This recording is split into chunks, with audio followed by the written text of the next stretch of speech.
जे सात्विक असं रूप आहे, हे रूप राहणार की जे लोक बाहेरून आलेले आहेत, जे पैशाच्या जीवावर किंवा आम्हाला खरेदी करून बघताय, ते या भागाचा ताबा देणार, हा प्रश्न आहे.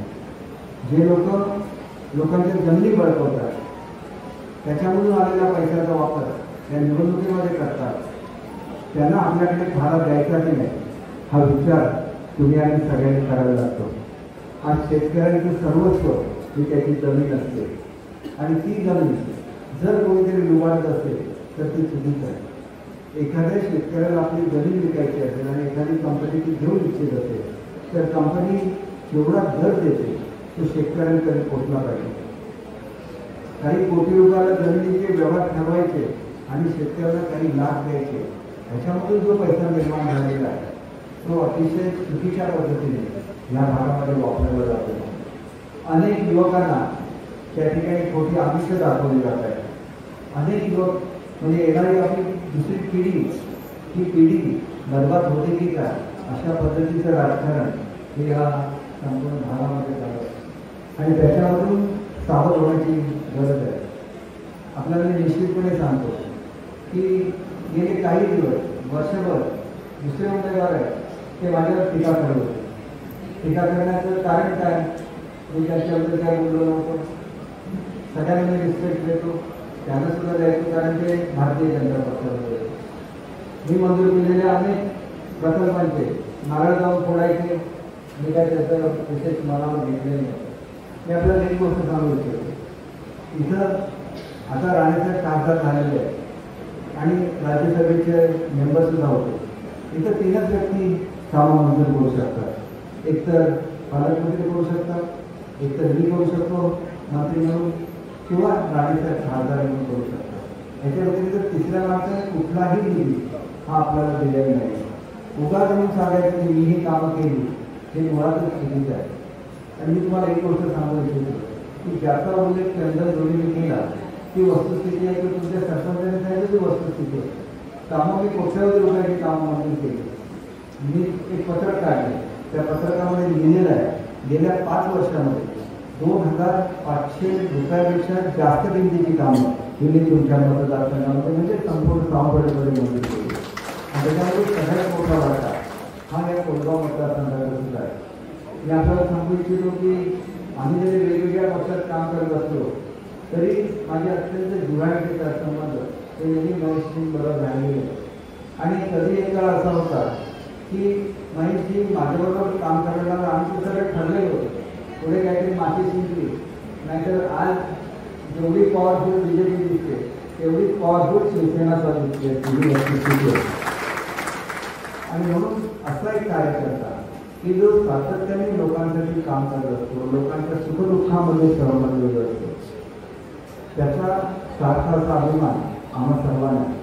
आणि म्हणून त्यांनी केवळ कोल्हापूर किंवा आपल्या कारिंदेमध्ये म्हणजे या जिल्हा परिषद मतदारसंघामध्ये संघटना मागितली अशी नाही, तर त्यांनी संपूर्ण मतदारसंघामध्ये त्यांनी संपूर्ण मतदारसंघामध्ये संघटना मागलेली आहे, लोकांचं प्रेम मिळवलेलं आहे. आणि म्हणून आपल्याला एकच गोष्ट सांगायची आहे की तुम्हाला मी खूप आधीचं काम करायचं आहे.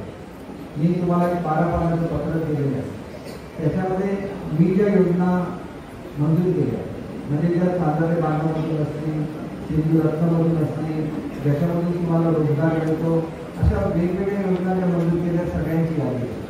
शेवटी मी योजना मंजूर केल्या म्हणजे त्याचा लाभ तुमच्यापर्यंत पोहोचला असं बिलकुल नाही. तुम्ही त्याचे लाभ घेण्यासाठी त्या योजनेमध्ये अर्ज करायला लागतो आणि त्यावेळेला तुम्हाला या योजनांचा लाभ सुद्धा मिळत असतो. अनेक वेळेला माझी माहितीची चर्चा होत असते की त्यांनी सुद्धा चांगलं डेअरीचं काम या भागामध्ये केलेलं आहे. डेअरीचं काम करत असताना त्यांचा आग्रह असा होता की मी फक्त देशी गाईंवर अनुदान देतो, त्यांचं हे म्हणजे म्हशीवर सुद्धा अनुदान द्या, जर्सी गाईवर अनुदान द्या, पुढच्या टप्प्यामध्ये आपण ते सुद्धा करू. परंतु एक गोष्ट लक्षात घेतली पाहिजे की देशी गाईंचं दूध हे विकत घेण्याचा करार हा 35 रुपये प्रति लिटर प्रमाणे झालेला आहे. 35 रुपये प्रति लिटर म्हणजे बघा, जर आपण जर्सी गाईचं दूध विकलं तर आपण 30 रुपये 35 रुपयाला विकतो, त्या म्हशीच्या किंमत त्याच्यापेक्षा थोडं 40% विकतो. परंतु तुमच्या घरोबर जर देशी गाई आल्या तर त्याला A2 मिल्क म्हणतात आणि A2 मिल्कचं जे तूप असतं ते 3600 रुपये प्रति लिटर प्रति किलो या भावाने विकलं जातं. आज तुमच्याकडे ज्या कोंबड्या दिल्या जातात त्याला आपण बॅकयार्ड पोल्ट्री म्हणतो. या बॅकयार्ड पोल्ट्रीमध्ये तुम्हाला जर 100 कोंबड्या दिल्या तर त्याची जी अंडी आहे ती 10 रुपयाला एक प्रमाणे विकत घेतली जाते. म्हणजे 100 कोंबड्या दिलेल्या असल्या आणि त्याची अंड जर 10 रुपयाप्रमाणे घेतलं तर रोजचं 1000 रुपयाची प्राप्ती होऊ शकते. या दिलेल्या कोंबड्या या आता मोठ्या झालेल्या आणि त्याची अंडी ही 10 रुपये एक प्रमाणे विकत घेतली जाते. रोज काय तुम्हाला 100च्या 100 अंडी मिळतील असं नाही, परंतु 50 अंडी मिळाली तरी रोजचे 500 रुपये घरामध्ये येऊ शकतात. त्याच्यापेक्षा कदाचित जास्त सुद्धा येऊ शकतात. आणि हे सगळं तुम्हाला देत असताना त्याला ऑर्गॅनिक फीड दिलं जातं, म्हणजे ऑर्गॅनिक, आणि त्याच्यामुळे ह्याची किंमत 10 रुपये आहे. आणि म्हणून पुढच्या काळामध्ये अनेक असे उद्योग आहेत. आपण फूड प्रोसेसिंगसाठी पैसे देतो. फूड प्रोसेसिंग म्हणजे तुम्हाला माहिती आहे की आंब्यापासून आंबावडी बनवणं, आंब्याचं ज्यूस बनवणं, कोकमचं सरबत बनवणं, काजूवर प्रक्रिया करणं, प्रत्येक गोष्टीला 75% सबसिडीने पैसे दिले जातात. कोरगावच्या अनेक समस्यांबद्दल बोललेले आहेत, तिथे सगळे मानले, सरपंच बोलले, अन्य लोक बोलली, त्याच्याबद्दल मी तुम्हाला सांगेन. परंतु अगोदर आपण काय काय करतो आणि त्याच्यामधून काय निर्माण होऊ शकतं याचा विचार हा तुम्ही साकल्याने केला पाहिजे. सावंतवाडीमध्ये खूप सुधारणा झाली, अधिक सुधारणा होत आहे. इथला एक उमेदवार आहे, तो म्हणतो की सावंतवाडीमध्ये म्युझिकल फाउंटन बसवणार. सावंतवाडीमध्ये म्युझिकल फाउंटनचं टेंडर निघून म्हणजे तलावाचा म्युझिकल फाउंटन त्याला जवळजवळ 4 महिने झाले आणि तो फाउंटन आहे तो 4 कोटी रुपयाचा आहे आणि भारतातला दुसऱ्या क्रमांकाचा जो फाउंटन आहे. आणि त्याच्यामुळे असल्या कुठल्याकडे फालतू माणसाने माझ्या शहरामध्ये फाउंटन बसवण्याची गरज नाही. त्या ठिकाणी क्रीडा संकुल, तुमच्याकडच्या मुलांना आवड असते, धावण्याची आवड असते, लॉंग जम्पची, हाय जम्पची, त्याच्यासाठी क्रीडा संकुल सावंतवाडीला बांधलं जातं ते 5 कोटीचं आहे. मी तुम्हाला का सांगतो तर ही जी कोरगाव आहे, माझगाव आहे, त्याला स्वतःची बाजारपेठ नाही, याला स्वतःचं इन्फ्रास्ट्रक्चर नाही. काही शहराच्या मध्ये असलेली समाविष्ट असलेली गाव आहे जी गावं म्हणून स्वतंत्र आहे, परंतु जे आपण शहरी भाग आहे आणि त्याच्यामुळे तुम्ही म्हटलेली वस्तुस्थिती आहे की जसं शहरामध्ये कचऱ्याचं नियोजन करायला लागतं तसं आपल्याला कोरगाव करायला लागतं. आचारसंहिता संपल्याबरोबर मी तुमची एकत्र मीटिंग ठेवेन आणि एकत्र कशा रीतीने कचऱ्याचं संकलन करायचं, त्याचं प्रोसेसिंग करायचं, सगळ्याच्या संदर्भात आपण नियोजन घेऊ. पुढच्या वेळेला तुम्हाला कचऱ्याचा प्रॉब्लेम अजिबात सातारणार नाही म्हणजे मी तुम्हाला सांगितलं. आणि त्याच्याचबरोबर सावंतवाडीला आम्ही एक आगळी वेगळी अशी योजना मंजूर केलेली आहे. अंडरग्राऊंड ड्रेनेज सगळ्या शहरांना केलं जातं, पण सावंतवाडी असं एक शहर आहे की ज्याच्यामध्ये पहिली डिसेंट्रलाइज ट्रीटमेंट सिस्टम सुरू होते. तर तुमच्याकडे सुद्धा आता कॉलनी व्हायला सुरुवात झालेली आहे. कॉलनीचं पाणी खड्ड्यामध्ये जोडता येत नाही, ते पाणी स्वच्छ करायलाच लागतं आणि ते पाणी स्वच्छ करायची यंत्रणा ही वेगळ्या तऱ्हेने निर्माण केली जाते. ज्याला निरीसारखी सगळ्यात मोठी जी संस्था आहे पाण्यावर शुद्धीकरण करणारी ती ह्याच्यावर काम करते. आणि महाराष्ट्रामध्ये एकच शहर होतं सावंतवाडी शहर ज्याला ही योजना दिलेली आहे. आणि दुसरं शहर आत्ता घेतलं म्हणजे जे आता NPSPचे चेअरमन झालेले आहेत ते चेअरमन कदम म्हणून आहे, त्यांनी आपलं शहर त्याच्यामध्ये घातलं. आता ते अध्यक्ष म्हणून त्यांनी आपलं शहर घालण्यामध्ये काही हरकत नाही, परंतु सावंतवाडीमध्ये ही योजना होत असताना त्याच्यामध्ये कोरगावचा सुद्धा समावेश केला जाईल एवढं मी आपल्याला निश्चितपणे सांगतो. सावंतवाडी कोरगावची पाणी पुरवठा योजना एकत्र आहे. सावंतवाडीच्या पाणी पुरवठा योजनेला आता 50 कोटी रुपये मंजूर केलेले आहेत आणि त्याच्यामधून त्या धरणाची उंची सुद्धा वाढवली जाणार आहे. आपल्याला किती पाणी देता येईल हे आम्ही इतर सांगू शकत नाही. आपण एकदा एकत्र बसून तुमचा जसा प्रश्न आहे तसा तुमच्या इथला सुद्धा प्रश्न आहे. सावंतवाडीमध्ये जो माझगावला टेकून भाग आहे पूर्वी माझगावला सुद्धा आम्ही सावंतवाडीच्या धरणातून पाणी द्यायचो, परंतु आता इन्सुलीच्या नदीवरून माझगावला पाणी दिलं जातं. सराठ्याला सावंतवाडी त्या पाणी पुरवठा योजनेमधून पाणी दिलं जातं. परंतु आता मी माझगावला मोठं धरण मंजूर केलेलं आहे. जवळजवळ 100-150 कोटी रुपयाचं ते धरण आहे आणि 80 कोटी रुपयाचं ते धरण आहे आणि त्याच्यामधून माझगावचा काही भाग, शहराचा काही भाग आणि सावंतवाडीचा काही भाग याला पाणी मिळणार आहे. ते पाणी मिळाल्यानंतर आपल्या या धरणाचं पाणी आहे त्याचं काय अतिरिक्त पाणी हे कोल्हापूर आणि कुलकर्णीला आपल्याला देता येईल. आणि म्हणून सावंतवाडीला जे केसरीहून पाणी येतं त्या केसरीच्या वर एक उन्हेरी नावाचं गाव आहे. तिथं सुद्धा एक मोठं धरण जवळजवळ 80-90 कोटी रुपयाचं धरण हे मी बांधण्याची मंजुरी दिलेली आहे. तिथं पाणी केसरीला आहे आणि केसरीहून सावंतवाडीला परत पाणी येण्याची सिस्टम तिथं ऑलरेडी अस्तित्वामध्ये आहे. शेवटी मी ज्यावेळेला विचार करतो त्यावेळेला सगळ्यांचा विचार करतो. माझगावचा विचार केला तर माझगावचा विचार करत असताना कर्नाटक केला. तसंच एकदा हे पाणी यायला सुरुवात झाली एखाद्या वर्षामध्ये त्याच्यानंतर या धरणावरचा लोड बराच कमी होईल. तुम्हाला मला दिलासा देता येईल. परंतु त्या सगळ्या गोष्टी आहेत या कोण विचार करू शकतो? ज्यांना तुमच्याबद्दल प्रेम आहे तीच लोक विचार करू शकतात. किती वर्ष कादरकोटचा पूल आहे सांगा, पाण्याखाली जात होता. हा संपूर्ण रस्ता मी नवीन दिलेला आहे आणि त्याच्यामुळे मी तुम्हाला सांगू इच्छितो की बघा ही जी काही महत्त्वाची कामं दिली इतर कामं खूप दिलेली आहे. तुम्हाला जवळ 38 कोटीची कामं दिली परंतु महत्त्वाची कामं जी आहे आंबेगावला जाणारा रस्ता आहे. आंबेगाव मध्यवाडी ते सटवाडी 4 कोटी रुपयाचा रस्ता आहे. लहानसा नाही. त्याच्यानंतर काळेवाडी घडववाडी कवाटा ते भोसले पॉलिटेक्निक कॉलेज आहे तिथं जाणारा रस्ता तो 2 कोटी रुपयाचा रस्ता. सावंतवाडी कोळगाव मिळवके 1,20,00,000 रुपयाचा रस्ता आहे. काळेवाडी पेडवेवाडी गावठाण रस्ता 1,71,70,00,000 रुपयाचा रस्ता आहे. कुलकेरी हरिजनवाडीचा मार्फत तलाव रस्ता 1,67,00,000 रुपयाचा रस्ता आहे. आंबेगाव मार्काटेवाडी रस्ता 2,52,00,000 रुपयाचा रस्ता आहे. कोळगावचं आपलं मंदिर आहे तुम्ही त्याचे अध्यक्ष आहे बरोबर ना, गुरुसाहेबांचे अध्यक्ष आहे. त्याला आपण यावर्षी 90 लाख रुपये मंजूर केलेलं जवळजवळ 1 कोटीच्या आसपासचं रक्कम मंजूर. त्याच्यानंतर आंबेरी कोणकेरी कोळगाव रस्ता मागणी महेशरावची मागणी नेहमी दुप्पट असते. मला सांगितलं 1,90,00,000 रुपये मंजूर करा. यावर्षी 90 लाख दिले, पुढच्या वर्षी परत 90 लाख रुपये द्यायला मी आपल्याला नक्की सांगतो. आंबेरी कोणकेरी कोळगाव रस्ता 90 लाख रुपयाचा आहे. आंबेवाडी मंदिर रस्ता 19 लाखाचा आहे. कुलकेरी लिंगाजीवाडी रस्ता 19 लाखाचा आहे. सावंतवाडी कोळगाव विरोधी रस्ता त्याचा मी आत्ता उल्लेख केला तो रस्ता 2,40,00,000 रुपयाचा आहे. कुलकेरी रेवाची घाट ते मार्गोल तलाव परत 40 लाख रुपये मागच्या खर्चाला दिले होते. ह्या रुपयाचा पूर्ण रस्ता दिला. सावंतवाडी इतर जे रस्ते आहेत जे मनेश सारंगी नेहमी सुचवत असतात तुमचे अंतर्गत रस्ते आहेत त्याला 40 लाख. काळेवाडीमध्ये गावठाणवाडीचा रस्ता 40 लाख. कोळगाव चाफ्यावाडीचा रस्ता 20 लाख आणि भैरववाडीचा रस्ता 10 लाख. असे मोठे मोठे रस्ते आणि याच्यानंतर छोटे छोटे अनेक रस्ते घेतलेले आहेत. पण तुम्ही सांगितलं असाल की मी कुठल्याही रस्त्याला नारळ फोडायला जात नाही. नारळ फोडायचं काम हे राजन केलेलं आहे. कारण मला एवढा वेळ नसतो नारळ फोडत जायला आणि त्याला असं वाटतं की हा सगळा विकास मीच केला म्हणून. असं काही नसतं. आपल्याला मी सांगतो की तुम्ही आम्ही भेटत नाही कारण पूर्वी याला बंदी होते बरं आहे. मी कोण सरपंचाने माझ्याकडे आला की त्याबरोबर त्याला नोटीस जात होती.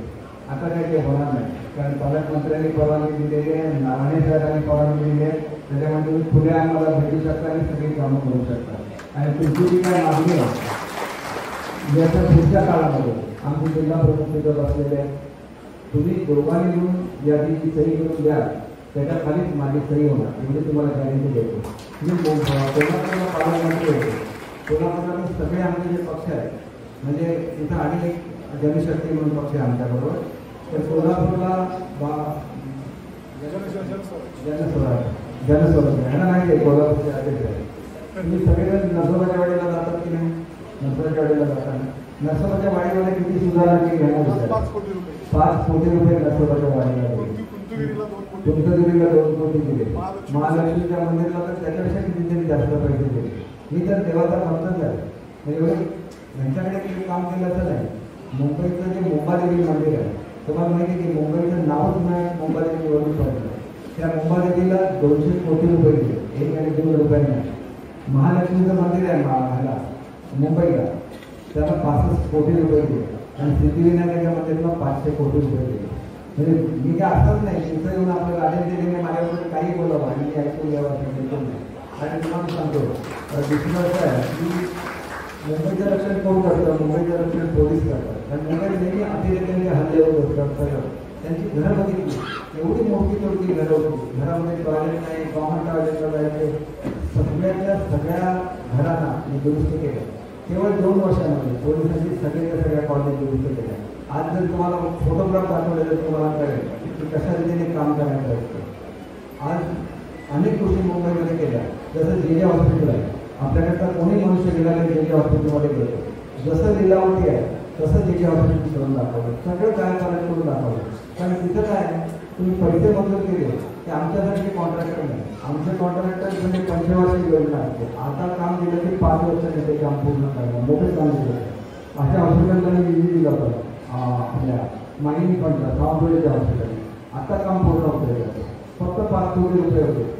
परंतु मुंबईला अशी पद्धत नाही. मुंबईला दिलं काम की 6 महिने त्यात पूर्ण झालं जातं. तुम्हाला माहिती आहे की पूर्वीच्या काळामध्ये आपले सगळे नाटक हे गिरणीमध्ये असायचे आणि गिरणी कामगारांसाठी तिथं एक क्रीडा संकुल केलेलं होतं. एल्फिस्टन रोडला एकदम मोठ्या अवस्थेमध्ये होतं. स्विमिंग पूल चालू नाही, त्याच्यामध्ये खेळाच्या सगळ्या सुविधा करण्यात आल्या होत्या. रेस्टॉरंट नाही. आज तुम्ही त्या ठिकाणी जाऊन बघा जसं ब्रेबॉन स्टेडियम आहे किंवा CC आहे किंवा गरवड आहे तसं कामगारांसाठी केंद्र केलेलं आहे. कारण ही संस्कृती सावंतवाडीची संस्कृती आहे. आम्ही आमच्यापुरता विचार करत नाही, आम्ही गोरगरिबांचा विचार करतो. आणि ते आपल्याला कोणी शिकवलं? बापूसाहेब महाराजांनी शिकवलं. ते आपल्याला कोणी शिकवलं? ते आपल्याला शिवरामराजे भोसलेंनी शिकवलं. आणि म्हणून तुमच्यापैकी ज्यांना माहिती आहे की ही मुंबईची उभारणी झाली त्याच्यामध्ये मोठा वाटा हा भागवती शेठ कीर यांचा होता. भागवती शेठ कीर हे कोकणचे स्वतंत्र आहे आणि त्यांनी मुंबईचं ब्रेबॉन स्टेडियम त्यांनी बांधलं, मरीन ड्राईव्ह त्यांनी बांधलं, बॉम्बे सेंट्रल त्यांनी बांधलं, स्टेट बँक ऑफ इंडियाची बिल्डिंग त्यांनी बांधलं. शिवाजी पार्क आज जे सगळे आहे मेयर बंगलो, तिथली स्मशानभूमी, तिथं असलेली चैत्यभूमी ही सगळी त्यांनी डोनेशन केलेल्या जमिनीवर झालेली आहे. रत्नागिरीमध्ये जे प्रतीक पावन मंदिर आहे ते भागवती कीरने स्वातंत्र्यवीर सावरकरांच्या सांगण्यावरून बांधलं. त्यांचं स्मारक मुंबईमध्ये नव्हतं. तुम्हाला सगळ्यांना अभिमान वाटेल की त्यांना स्मारकाला जागा सुद्धा दिली आणि स्मारक पूर्ण उभारणी करायला पैसे सुद्धा दिले आणि त्याच्या भूमिपूजन मुख्यमंत्र्यांनी केलं. असं कोकणी माणसाचा आदर हा मुंबईमध्ये केलेला आहे. मला शंकरशेखरांचं स्मारक केलं. मी तुम्हाला हे सगळं का सांगतो तर हीच कामगिरी मी शिक्षणामध्ये स्वतः दिवस रात्र काम केलं. मला इथे यायला मिळत नाही ठीक आहे, परंतु मुलं कुठली आहेत? मुलं तुमचीच आहेत ना. मुलांना ड्रेस मिळत नव्हते. दारिद्र्य रेषेखालचा असला तर ड्रेस मिळायचा किंवा शेड्यूल कास्ट असला तर ड्रेस मिळायचा. ओपनच्या कुठल्याही मुलांना, ओबीसीच्या कुठल्याही मुलांना ड्रेस मिळत नव्हता. मी मंत्री झालो, पहिला निर्णय घेतला की सगळ्या मुलांना युनिफॉर्म द्यायचा. सगळ्या मुलांना युनिफॉर्म देतो. त्यांना शूज मिळतात, सॉक्स मिळतात, त्यांना पुस्तकामध्ये वह्यांची पानं मिळतात, सगळं काय मिळतं. आणि आता तर मिड डे मीलमध्ये पूर्वी आम्ही नुसती खिचडी द्यायचो, आता त्यांना आम्ही पूर्णपणे वेगळी हे देतो. त्यांना सलाड मिळणार, त्यांना बिर्याणी मिळणार, त्यांना स्वीट डिश मिळणार. मुलं आपली आहेत. हे सगळं मी जे करतो तुमच्यापर्यंत पोहोचतं, तुमच्या मुलांपर्यंत पोहोचतं. आज मुलांच्या परीक्षा पुढे होत नव्हत्या, आजपर्यंत परीक्षा सुरू केल्या. प्रत्येक मुलगा कोण गणितामध्ये करताय, कोण इंग्रजीमध्ये करताय, सगळं बघितलं जाईल आणि त्याप्रमाणे त्याच्यावर लक्ष पुरवलं जाईल. ही सिस्टम महाराष्ट्रामध्ये कधी नव्हती. ही केली. हे करत असताना 66,000 शिक्षकांना टप्पा मुलांवर आहे, ज्याने 1 रुपया मिळत नव्हता. 30,000 शिक्षकांची नव्याने भरती केली. अनेक गोष्टी मला तुम्हाला सांगता येते. हे लोक काय म्हणतात की आम्ही आलो तर आम्ही शिक्षण खात शिकलो आणि तुम्ही काय स्वीकारणार? 20 वर्षामध्ये जे जमलं नव्हतं ते मी करून दाखवलं. म्हणून महाराष्ट्रामध्ये कुठेही गेलो तर मला ओळखतात, लोक आदर करतात. पण हा आदर माझा नाही, हा आदर तुमचा आहे. तुम्ही जे प्रेम दिलं, तुम्ही एवढ्या वेळा मला मिळून आणलं, म्हणून मी मंत्री झालो, म्हणून मी आमदार झालो आणि हे सगळं तुमचं आहे. म्हणून हे शिक्षण मंत्रीपद किंवा मराठी भाषा, त्या मराठी भाषेला दर्जा मिळाला पाहिजे. अभिजात भाषेचा किती वर्षाची मागणी होती? 20 वर्षाची मागणी, ती पूर्ण करून भेटली. मराठी भाषा भवन बांधतोय 200 कोटी रुपयाचं. मराठीचं धोरण केलं. आपल्याला अभिमान वाटला पाहिजे, मराठी आमची मातृभाषा आहे आणि म्हणून हे सगळं करत असताना दोनच गोष्टी तुम्हाला सांगतो आणि माझं भाषण संपवतो. आपण पुढे सुद्धा 2-3 कार्यक्रमाला जायचं आहे. मला आपल्याला एक गोष्ट 100% सांगायची की रोजगाराबद्दल. तुम्ही रोजगाराबद्दल सांगितलं की मी बांद्याला जाऊन बघितलं पाहिजे. बांद्याला मी 7 ते 8 वर्षापूर्वी पहिल्यांदा कंपनी आणली बाईक आणण्याची. आज तिथं सुरुवातीला फक्त 100 मुलं काम करत होती. आता तिथं 650 मुलं काम करतात. 3 फॅक्टऱ्या झालेल्या आहेत. अनेक फॅक्टरी केली. त्याच्यामध्ये त्याचं उद्घाटन करायला मला त्यांनी बोलवलं होतं, तर मला वेळ नाही मिळाला. त्याच्यामध्ये 200 मुलं काम करणार. एकंदर 840 मुलं हे फक्त 4 फॅक्टरीमध्ये काम करणार. तुम्ही इथं आपल्या ह्याला गेलं माजगावला, तर तिथं कॉल सेंटरमध्ये 100 ते 150 मुलं एका फॅक्टरीमध्ये काम करतात. आपल्या अन्नपूर्णामध्ये कोरगावकर त्याच्यामध्ये पार्टनर आहे. उगाच आढाळीचं नाव काढायचं. आढाळीची का झाली आढाळी? तर राणेसाहेबांनी त्या काळामध्ये आढाळीची जमीन घेतली, परंतु ती सगळी जमीन ही डोंगराळ होती. तिथं रस्ते नव्हते, तिथं पाणी नव्हते, तिथं वीज नव्हती. सगळं मी करून घेतो. आढाळीचा सरपंच इथं भाषण करतो, मला आश्चर्य वाटतं. रस्ते करून केले का? रस्ते, तिथलं पाणी पुरवठा योजना त्या कुठल्या सरपंचाने नाही केले. ह्या सगळ्यांनी सरकारकडून करून घेतलं. तिथे एकच काम शिल्लक आहे, ते म्हणजे पॉवरची लाईन नाही. त्याला हाय टेन्शन लाईन लागते एमआयडीसीला. ते काम चालू आहे. ते MSCB करताय, त्यांच्या खाजगी कॉन्ट्रॅक्टर करतो. त्याला आणि 3 महिने लागले. 3 महिने झाल्याशिवाय तिथे इंडस्ट्री सुरू होऊ शकत नाही. तिथं बरोबर 49 कारखान्यांनी जागा बुक केलेली. म्हणजे काय होणार? तिथे 49 लोकांनी जागा घेतली. तिथं कारखाना सुरू होणार. 1000 लोक तिथं काम करणार. पण आम्ही लाईट तर आली पाहिजे. उभा येऊन काहीतरी सावकाशमध्ये भाषण करायची. ही जी काय पद्धत आहे ही उद्धवसाहेब भाषण करतात.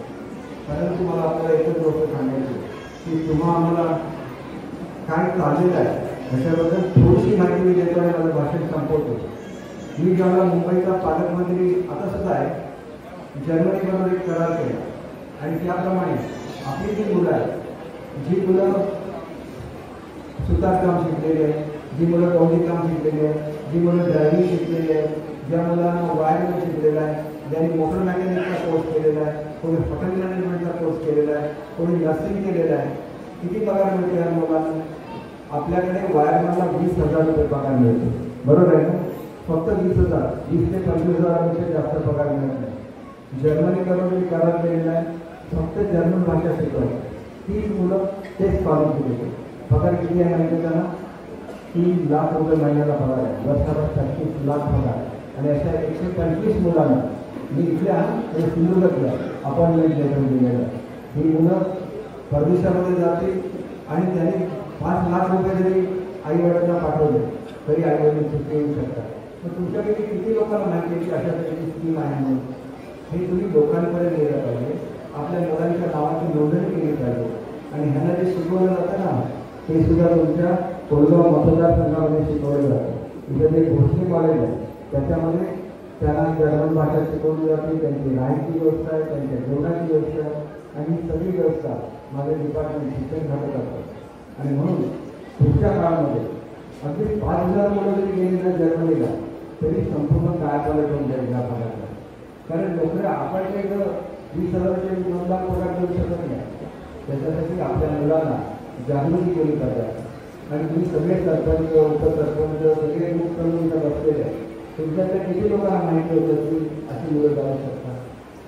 आणि मी जर त्या समितीचा अध्यक्ष आहे, मी जर महाराष्ट्रातून 10,000 आणि पुढच्या टप्प्यावर 1 लाख मुलं पाठवत असेल तर तुमचा अधिकार आहे.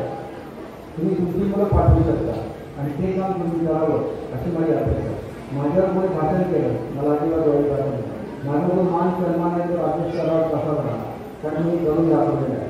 आणि म्हणून पुढच्या काळामध्ये कोळगावसाठी जे महेश सारंग सांगतील, कारंजासाठी महेश सारंग जे सांगतील, आंबेगावसाठी महेश सारंग जे सांगतील, पुणकेरीसाठी महेश सारंग जे सांगतील आणि तिथे सरपंच, उपसरपंच आणि तुम्ही जे पदाधिकारी सांगाल सगळ्यासाठी पैसे देण्याची जबाबदारी ही व्यक्तीच्या मागे राहील आपल्याला सांगतो. आणि कोणी सांगितलं तर कुठल्याही मंदिरावर त्यांच्याकडून पैसे घेण्याची गरज नाही. बघा देवाच्या पुढे 3 पिढ्यांची श्रीमंती आमची आहे. तुमच्या आता आचारसंहिता आहे म्हणून काही जाहीर करत नाही. फक्त आचारसंहिता झाल्यानंतर जेवढी कामं माझ्याकडे येते तुम्हाला तर कुठेही आढळणार नाही की त्याच्यामध्ये मी कुठे कमी पडलं म्हणून. एवढं प्रेम हे 100% तुम्हाला दिलं जाईल याची खात्री देतो आणि तुम्हाला एकच विनंती करतो की तुम्ही पुढचे काही दिवस हे प्रचारासाठी द्या. शिवसेनेच्या धनुष्यबाणावर त्या ठिकाणी बटन दाबा आणि महायुतीला विजयी करा. मला विजयी करा. महिन्यातून एक वेळा ज्या वेळेला महेशजी आणि तुमचे सहकारी सांगतील त्यावेळेला 100% मी कोलगावला भेट देईन. कोणती आलेला भेट देईन, कोणतरी आंबेगावला भेट देईन आणि अनेक वर्षाचे जिव्हाळ्याचे संबंध राहिले तुमच्या सगळ्यांचीच राहिले. अनेक वेळेला मी कोणती राहिली भवानी म्हणून देवीच्या मंदिरामध्ये जातो, अनेक वेळेला आंबेगावच्या मंदिरामध्ये जातो. आपल्याकडचे माजी सरपंच सगळे माझे सहकारी राहिलेले. आपले जे करोनामध्ये एक आमचे वाढले त्यांचे सगळ्यांचे माझे खूप खूप जिव्हाळ्याचे संबंध राहिलेले. त्यांनी तुम्हाला सुद्धा माहिती आहे आजचा संबंध नाही आहे, अनेक वर्षांचे संबंध आहे आणि हे संबंध पिढ्यानपिढ्याचे संबंध आहे. आमच्या आजोबांपासून वडिलांपासून आणि हे संबंध कुठेही कमी होणार नाही. प्रेम तसंच राहील. आणि मी तुम्हाला एक गोष्ट सांगतो की माझं म्हणजे सरकार म्हणून हे सगळं काही तुमच्याकडे करेल, परंतु व्यक्तिशः सुद्धा तुम्हाला जी जी मदत लागेल मी तुम्हाला जर 2 कार्यक्रमांची उद्घाटन केली, परंतु त्याच्याबरोबरच 150 हॉटेल ही खाजगी म्हणजे कुटुंबाला दिलेली आहे. आज एवढं सुंदर कुटुंबी आहे तिथं तलावाची बॅग हे आहे. एकही असं कुटुंबी आलेला नाही. 150 मी मंजूर केले. एकट्या भोगवे भागामध्ये 50 हॉटेल दिलेली. तुम्ही अर्ज करू शकता, तुम्हाला पैसे मिळू शकतात, तुमच्याकडे छोटी हॉटेल होऊ शकतात. मंजूर तर मीच करतो, बरोबर आहे ना. तर तुमच्यापर्यंत का होईल आपल्याला पोचलं नाही, तुम्ही आम्ही कधी भेटतच नाही. त्याच्यामुळे एकच झालं आखिरी तिच्यावर एक घेऊन बसवण्याशिवाय म्हणतात म्हणजे दिली एकच विषय कोणाचा बरोबर बरोबर म्हणजे एक तरी मिळालं मला समाधान नाही. परंतु मी किती कुठे राहतो, मी सावंतवाडीला राहतो. कोलगाव सावंतवाडी किती लांब आहे आणि हे किती लांब आहे सांगा. म्हणजे आपलं परवळे भोगवे माझ्या मतदारसंघाचं शेवटचं टोक आहे. ते लोक 50 घेऊ शकतात, तुम्ही एकच घेऊ शकता. तुम्ही सुद्धा 50 हॉटेल घ्या. तुम्ही तुमच्या घरोघरी समृद्धी आणा. 5 स्टार हॉटेलचं जेवण आता कोणाला आवडत नाही, सगळ्यांना तुमच्या हातचं जेवण आवडतं आणि ती समृद्धी आपण या भागात आणूया एवढं आपल्याला आवाहन करतो. आणि आपले तुम्ही भविष्यकाळात करा आणि आपले 100% आपल्याला याची खात्री देतो आणि जय हिंद, जय महाराष्ट्र.